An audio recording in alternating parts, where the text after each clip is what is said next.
बिस्मिल्लाहिर्रहमानिर्रहीम। नाज़रीन इकराम अस्सलाम वालेकुम। मैं हूँ आपका मेज़बान ख्वाजा आसिफ भट्ट और आप देख रहे हैं मेरा YouTube channel Asif Bhatt official.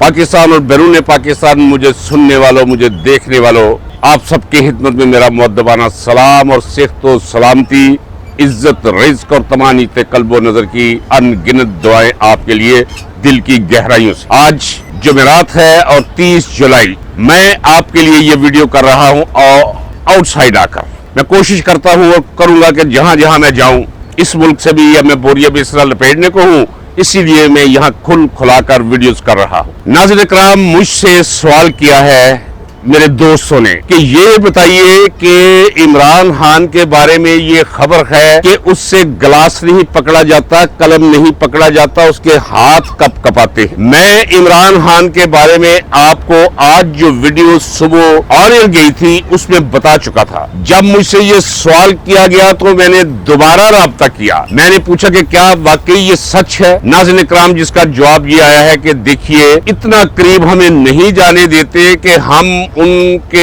हाथ की जुम्बश या लफ्ज़श को देख सके। हमें इल्म होता है सफाई करने वाले से, जारूब कश से हमें पता चलता है अगर वहाँ किसी की ड्यूटी हो जिसे इमरान खान के साथ बोलना तो बड़ी दूर की बात, नजर भरकर देखना भी जुर्म करार दिया गया है। 24 घंटे कैमरे लगे रहते हैं और लोग स्क्रीन पे बैठे रहते हैं ड्यूटी पर कि देखें कि इमरान खान क्या कर रहा है। और जब भी उसके पास कोई जाता है तो वो कैमरे की आंख के अंदर होता है, स्क्रीन पे वो उसकी तमाम हरकतों सकनात दिखाई दे रही होती हैं। लिहाजा बहुत ही कड़ा पहरा है इमरान खान के आसपास। यहाँ से आप अंदाजा कर सकते हैं कि इमरान खान की अंदर सूरत हाल क्या है। एक बात जो मुझे अजाफी कही है, जो सुबह नहीं मुझे बताई थी, वो ये है कि इमरान खान की सेहत दिन ब दिन गिरती चली जा रही। इमरान खान अब वो इमरान खान नहीं रहा जो इमरान खान आज से कुछ 4 माह पहले था। मैंने पूछा कि इसकी वजह क्या है। मुझे बताया गया कि वजह वही है जो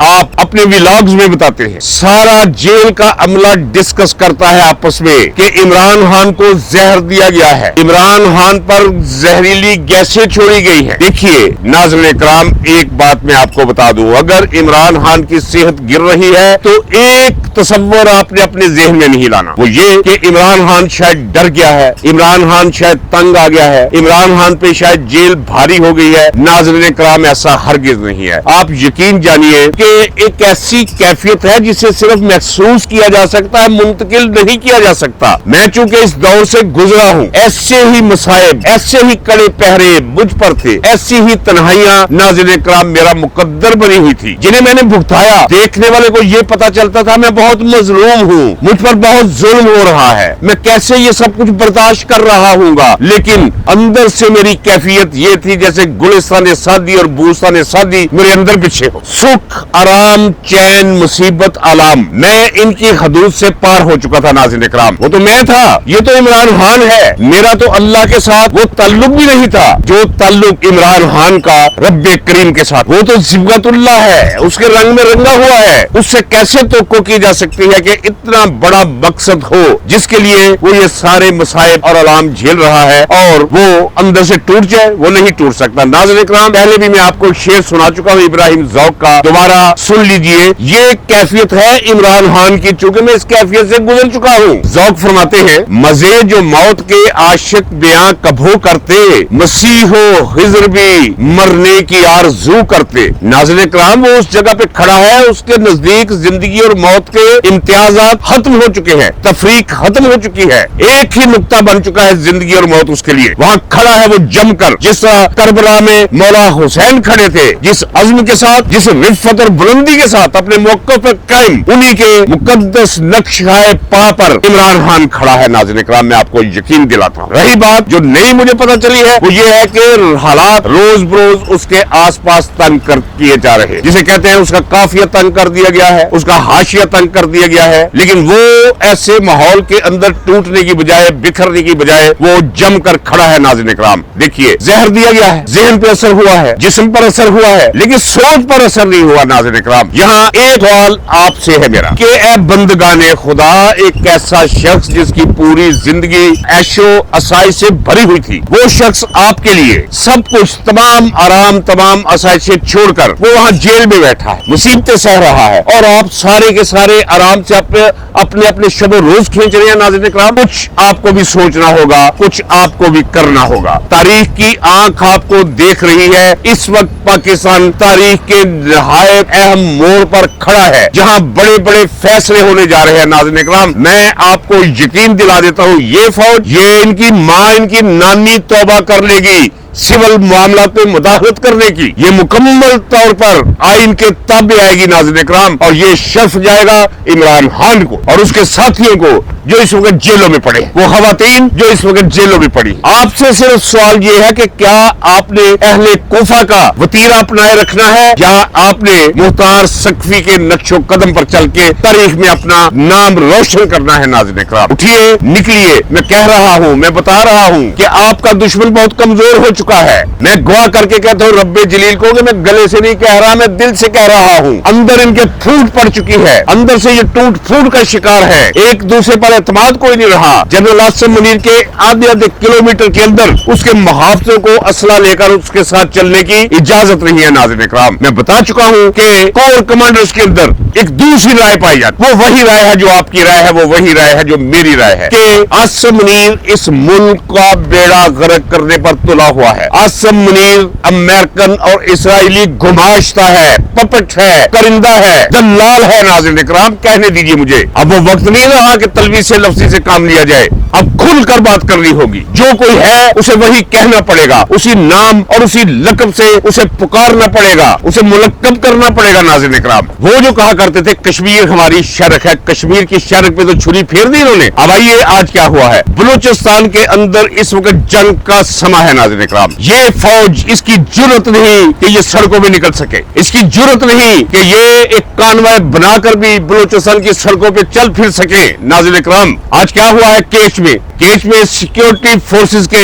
18 लोगों को लेकर चले गए हैं। अभी क्या करेंगे वो, उनके सर काटेंगे। मैं खुश नहीं हूं इस पे, लेकिन नाज़रीन इकराम, एक अमल का रद्द अमल हुआ करता है। जो कुछ ये बलोचों के साथ कर रहे हैं, क्या ये बलोचों से ये तोक्को करते हैं कि बलोच ने फूलों के गजरे और हार भेजे, फूलों की पत्तियां इन पे निछावर करे? नहीं, आप यकीन जानिए कि ठीक कहा है अख्तर मेंगल ने कि बलूचिस्तान में जवान होना जुर्म बन गया है। किसी जवान को ये जिंदा नहीं छोड़ते। नाज़रीन इकराम, सारे के सारे जवान इस वक्त पहाड़ों पे पहुंच गए, पढ़े लिखे नौजवान। अब ले गए हैं इनके सिक्योरिटी फोर्सेस के 18 लोगों को, और एक डीएसपी और 2 थानेदार और बाकी एफसी के लोग, उन्हें मारकर वो चले गए हैं। जंग है पूरी, ये वही जंग है नाज़रीन इकराम जो 1971 में मशरकी पाकिस्तान में जारी। आप यकीन जानिए, मैं अल्लाह को गवाह करके कहता हूँ कि मैं नेपाल में गया, मैं यहाँ श्रीलंका में हूँ। इन दोनों मुमालिक के अंदर जब मैं मिला हूँ लोगों से, जब भी मुझे कोई बांग्लादेशी मिला है उसे मैंने हाथ मिलाया है कि मैं पाकिस्तानी हूँ, तो मेरा अल्लाह गवाह है, उसके अंदर से मुझे अपनायत की कोई रमक, कोई चमक दिखाई नहीं दी। ऐसे लगता है कि वो आज भी उसी मुकाम पर हमें रखकर पाकिस्तानियों को देखते हैं जो पाकिस्तानियों को वो देख रहे थे 1971 में। इसके बिलमुकाबल जो इंडियन मिलता है, जिसे कहता हूं मैं पाकिस्तानी हूं, वो ऐसे लगता है जैसे उसे कोई पिछड़ा हुआ मिल गया है। उसकी वजह ये कि वो भी समझते हैं कि ये जो 1947 में बंटवारा हुआ था वो गलत था। आसिम मुनीर और इस जैसे माजी के लोगों ने साबित कर दिया कि बंटवारा गलत हुआ था। नाज़रीन इकराम, इसलिए और बिलखुसूस जब कोई ऐसा शख्स मिलता है जिसका बाप पंजाब से हिजरत करके गया हो, वो तो ऐसे लगता है जैसे उसे बिछड़ा हुआ भाई मिल गया है। कोई हिंदू और कोई मुस्लिम की तमीज वहां नहीं रहती दो बंदों के दरमियान। मेरे साथ तो बिल्कुल ही नहीं। किसी बंगाली ने मुझे अपनायत की नजर से नहीं देखा। नाज़रीन इकराम, मैं आपको बताता हूँ, वही जो कुछ उन्होंने 1971 में बंगालियों के साथ किया, वही कुछ ये अब केपीके वालों के साथ कर रहे हैं, पाकिस्तानी मकबूजा कश्मीर के कश्मीरियों के साथ कर रहे हैं, और बलूचिस्तान के अंदर बलोचों और पश्तूनों के साथ ये वही कर रहे हैं। कोई शर्म, कोई गैरत, कहीं बंदा आकर रुक जाता है। नाज़रीन इकराम, मेरा जाती ख्याल था कि 2024 के इलेक्शन के अंदर जो इन्होंने बर्बादी फैलाई है, उसके बाद इन्हें कोई थोड़ी सी अकल आ गई होगी। लेकिन बेहयाई और बेशर्मी का ये आलम है कि पाकिस्तानी मकबूजा कश्मीर के अंदर जो इलेक्शन करवाया है, आज इन्होंने 8 फरवरी 2024 के इंतखाबात उसका भी रिकॉर्ड तोड़ के रख दिया। नाज़रीन इकराम, इन्होंने शर्मो हया नाम की कोई चीज ही नहीं है इनमें। नाज़रीन इकराम, आइए चलते हैं जरा सो कॉल्ड आजाद कश्मीर की तरफ, जिसे आजाद कश्मीर कहना ये तलबीस से लफ्जी है, ये हकीकत से रूबगर्दानी है। हकीकत ये है कि जिस तरह उधर वाला कश्मीर जो भारत के जेरे कंट्रोल है वो भारतीय मकबूजा कश्मीर है, और ये जिसे आजाद कश्मीर कहा जाता है ये पाकिस्तानी मकबूजा कश्मीर है। कश्मीरी उधर भी पिस रहे हैं, कश्मीरी इधर भी पिस रहे हैं। नाज़रीन इकराम, आज जो सो कॉल्ड इंतखाबात हुए एक डिवीजन के अंदर, कोटरी डिवीजन के अंदर, वो एक आलम था, खून का आलम था। कश्मीरियों को मैं दाद देता हूँ और खिराज तहसीन पेश करता हूँ कि उन्होंने बाईकाट करके ये साबित कर दिया कि बड़ी ही गैरतमंद, बड़ी ही मुतहिद कौम है, और गैरत इस मुकाम पर हो और इत्तेहाद का ये आलम हो तो कोई भी कौम अपने मकासद के हसूल की राह में कोई रुकावट बर्दाश्त नहीं करती और बिल्लाहर कामयाबी उसके कदम बोसी करते हैं। नाज़रीन इकराम, ये जरा देखिए कि कश्मीर के अंदर यानी पाकिस्तानी मकबूजा कश्मीर के अंदर कम अज कम कुछ 70 के करीब लोगों का इन्होंने गला काट के रख दिया है। ये कहा करते थे कि कश्मीर पाकिस्तान की शहरग है, उस शहरग में छुरी किसने फेरी? इसी फौज ने, जो ये चूरन बेचकर अपने वजूद के जवाज का एहसास दिलाती रहती है इस कौम को, आपको और मुझे। हमें तो इनकी कोई जरूरत नहीं। नाज़रीन इकराम, मैं आपको बता दूं, अब हमारे पास जुल्फ़िकार अली भुट्टो को सलाम कि जिसने आपको एटम बम दे दिया। अब हमारे पास एटम बम मौजूद है, एटमी असलहा मौजूद है, इसलिए इतनी बड़ी फौज की अब हमें कोई जरूरत नहीं। अब तो सिर्फ चंद टेक्नीशियन चाहिए। नाज़रीन इकराम, और ये भारत के साथ जंग, भारत के साथ लड़ाई, भारत की नफरत, ये सब क्या है? नाज़रीन इकराम, ये सिर्फ अपने वजूद के जवाज के लिए है। ये चूरन इसलिए बेचते हैं, और कश्मीर को इन्होंने इन्हें एक रत्ती भर भी ना कश्मीरी के खून के साथ का ताल्लुक है, ना उनके वजूद के साथ ताल्लुक है, ना उन पर गुजरने वाले मसाइब आलाम के साथ ताल्लुक है इनका, और ना ही उनके गुलाम बना लिए जाने के साथ इनका कोई ताल्लुक है। ये सिर्फ एक इशू है। मैं आपको बताता हूँ, अब यकीन कीजिए, पहले भी मैंने हवाला दिया था, और ये मैं कहता हूँ, मैं अपने अल्लाह को गवाह करके कहता हूँ, वो रब्बे कायनात जो समी व बसीर है, जो लगे दिल से भी करीब है, उसे गवाह करके कहता हूँ कि मुझे मेरे दोस्त ने जब वो आर्मी से रिटायर होकर आया तो उसने कहा, यार ये क्या है, ये क्या कंजरखाना है, ये लफ्ज उसने कहा, ये क्या कंजरखाना है। उसने कुछ भी नहीं हो रहा होता, हाँ मैंने बॉर्डर के पार गोले मारने शुरू कर देते। कहता है इतनी मुनाफिकत है इस फौज के अंदर कि बाद में वो जवाबन जब कोई गोला मारते हैं तो ये फिर दिखाते हैं जो करीब बॉर्डर पर घाव होते हैं कि देख ये क्यों करते हैं। ये इसलिए करते हैं कि आपको एहसास दिलाएं कि आप अगर नींद मीठी सोते हैं तो इनके तफैल सोते हैं। ऐसी कोई बात नहीं। नाज़रीन इकराम, मुल्क का बेड़ा गर्क करके रख दिया है इन्होंने, वो मैं पहले बता चुका हूँ, बताता चला रहा हूँ। कश्मीर पे फोकस रखता हूँ। कश्मीर के अंदर 70 के करीब लाशें गिराई है इन्होंने, 100 के करीब लोग जो है वो जख्मी है, और कोई पता नहीं उनका क्या बनेगा। और कश्मीरियों ने क्या किया है? कश्मीरियों ने यह किया है कि पाकिस्तान की तरफ से मकबूजा आजाद कश्मीर, पाकिस्तानी मकबूजा आजाद कश्मीर की तरफ आने वाले तमाम रास्तों को बंद करने का कह दिया। और जरा ये देखिए कि पूरे कश्मीर के अंदर सफे मातम बिछी हुई है, जहां 70 लोग मर गए हो, जान की बाजी हार गए हो, 70 लाशें हो, और कुछ लाशें ऐसी हैं जिनके करीब नहीं जाने दे रहे। पूरी वादी पर कब्जा है एफसी का, रेंजर का, पाकिस्तानी फौज का, और लोगों पे अभी तक गोलियां नाज़रीन इकराम चलाई जा रही। और दूसरी तरफ क्या हो रहा है जरा अंदाजा कीजिए। मैं आपको कहता चला रहा हूं कि नवाज शरीफ का दादा अब्दुल्ला हारावाला जो अमृतसर की हीरा मंडी में हार बेचा करता था, कोई काम नहीं करता था। नाज़रीन इकराम, वो ये मियां शरीफ का बाप सिर्फ हार बेचता था, रात को हीरा मंडी चला जाया करता था, और फिर आपको ये भी बताया कि तो आईफोन की मालिश भी किया करता था, मसाज भी किया करता था। ये उसकी औलाद है सारी। नाज़रीन इकराम, इनकी रगों के अंदर वो जरासीम अमृतसर की हीरा मंडी के वो अपने कारफरमा है। उधर लाशें, उधर रोना धोना, उधर बैन, और ये इलेक्शन हार कर इलेक्शन जीतने की खुशी मना रहे हैं, बंगड़े डाल रहे हैं, लुडियां डाल रहे हैं। नाज़रीन इकराम, ये है इनके अखलाकियात, ये है इनकी टोटल सियासत। नाज़रीन इकराम, ये उसी तरह इलेक्शन जीते हैं जिस तरह 2024 फरवरी 8 को ये इलेक्शन जीते। ये इलेक्शन नहीं जीता कोई भी, ये GHQ ने इलेक्शन जीता है, बंदूक के जोर पर जीता है। वो कहते हैं कर लो जो करना है, हम तो है। और ये जो आपस में लड़ रहे हैं नाज़रीन इकराम, कोई इसे और अंदाज में भी ले रहा है। मैं कहता हूँ ये इनके इस निजाम के अंदर की टूट फूट है, ये मैं कह रहा हूँ। ये 90 की दहाई का मंजर लोग कह रहे हैं, 90 की देता के PTI को एक अपोजिशन जमात की हैसियत से बाहर निकाला जा सके, हुकूमत भी नहीं की हो और अपोजिशन भी यही करे। اس کے امکانات زکوٰۃ کے نصاب کے مطابق 2.5% ہیں۔ اصل میں یہ ہے کہ ان کے اندر دراڑیں پڑ چکی ہیں ناظرین اکرام۔ غیر فطری اتحاد کبھی دیر پا ثابت نہیں ہوتے۔ یہ دونوں لڑ رہے ہیں بازاری کتوں کی طرح۔ کون؟ بلاول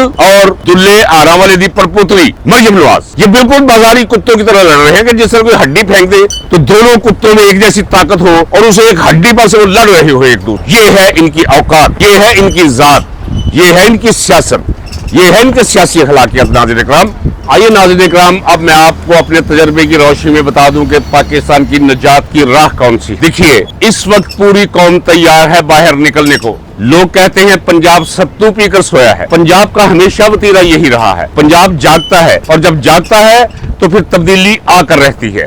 ناظرین اکرام میرا ایمان ہے، میرا پختہ یقین ہے کہ پنجاب جاگے گا، لیکن اس کی ایک شرط ہے، وہ یہ کہ علیمہ خان جس طرح نکلی ہے اس طرح وہ پنجاب میں نکلے، قیادت ساری کی ساری علیمہ خان کی ہو اور علیمہ خان کے ماتحت آ جائے باقی سارے۔ دیکھیے اس وقت کیا ہو رہا ہے، میں آپ کو ایک مثال دے دیتا ہوں ناظرین اکرام۔ جو میں تاریخ کا حوالہ آپ کو دیا کروں گا وہ پورے یقین کے ساتھ دوں گا، آپ تحقیق کر کے دیکھ لیجئے گا، آپ کو اس میں کوئی جھول کبھی بھی نہیں ملے گا۔ ناظرین اکرام دیکھیے 1977 میں جب ذوالفقار علی بھٹو نے اعلان کیا کہ وہ الیکشن کروا رہے ہیں تو تمام سیاسی پارٹیاں جن کے آپس میں شدید اختلافات تھے وہ ساری کی ساری اکٹھی ہو گئی، جس میں امریکہ کا بھی بہت سا ہاتھ تھا انہیں اکٹھا کرنے میں۔ اس میں کوئی دوسری رائے نہیں ہے ناظرین کرام، کیونکہ ذوالفقار علی بھٹو کا قصور یہ تھا کہ اسے کہا گیا کہ یار یہ ایٹم بم بنانے سے باز آ جاؤ، ایسا نہ کرو، لیکن اس مرد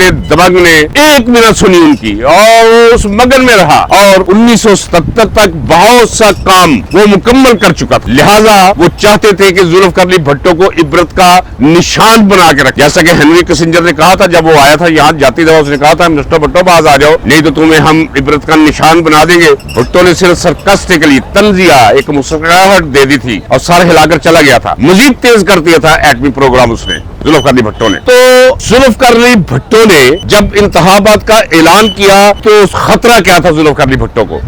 خطرہ تھا retired air marshal Asghar Khan سے۔ ذوالفقار علی بھٹو نے تمام ایجنسیوں سے کہہ دیا کہ ایک کام آپ نے نہیں ہونے دینا، اصغر خان کو جو بھی یہ اتحاد بنا رہے ہیں جو بعد میں پاکستان قومی اتحاد بنا، پاکستان نیشنل الائنس، جس میں 9 ستارے تھے، 9 جماعتیں تھی، چھوٹی موٹی جو بھی تھی، مذہبی غیر مذہبی لبرل۔ اچھا لہٰذا جب ذوالفقار علی بھٹو نے یہ کہا تو ایجنسیوں نے کام کیا اور اصغر خان جسے واقعتاً لیڈ کرنا چاہیے تھا اپوزیشن کی پارٹیز کو لیڈ کرنے کے لیے کون انہیں میسر آیا؟ مولوی فضل الرحمان کا والد مفتی محمود۔ تو ناظرین اکرام اب انہیں سب سے بڑا خطرہ علیمہ خان سے ہے۔ عمران خان تو جیل میں ہے، ان کا خیال ہے کہ عمران خان کو ہم جیل میں ہی رکھیں گے اور باہر یہ قیادت ہے یہ تو کچھ بھی نہیں کرے گی، یہ تو کمپرومائز ہے، یہ تو ہمارے ساتھ مل چکی ہے۔ لہٰذا ان کا پورا زور یہ ہے کہ علیمہ خان قیادت نہ کرے۔ اس میں ان کا ساتھ کون دے رہا ہے؟ یاد رکھیے ناظرین اکرام، جو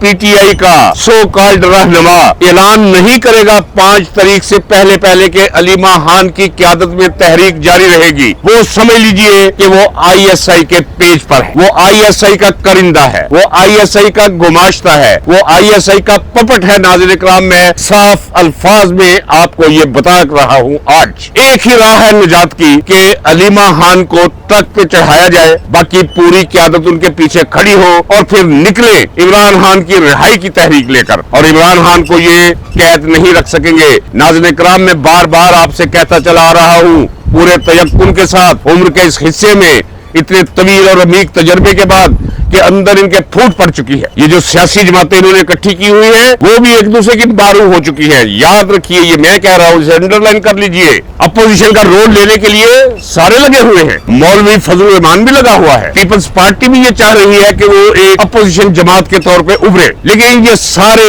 ٹیکٹکس ان کے ناکام ہو جائیں گے اگر علیمہ خان کو قیادت سونپ دی جائے ناظرین اکرام، اور علیمہ خان کی قیادت میں اس قافلے کے آپ بھی راہ رو بن جائے تو یہ ملک بچ جائے گا تباہی سے، بربادی سے، ٹوٹنے سے، اور اپنے انجام بد سے یہ ملک بچ سکتا ہے ناظرین اکرام۔ اس کی صرف ایک ہی ریزن ہے کہ آپ اب اہل کوفہ والا کردار چھوڑ کے مختار سقفی والا کردار اپنا لے۔ اجازت دیجیے، ملتے ہیں اگلے ولاگ میں، اللہ حافظ، पाकिस्तान पाइंदाबाद।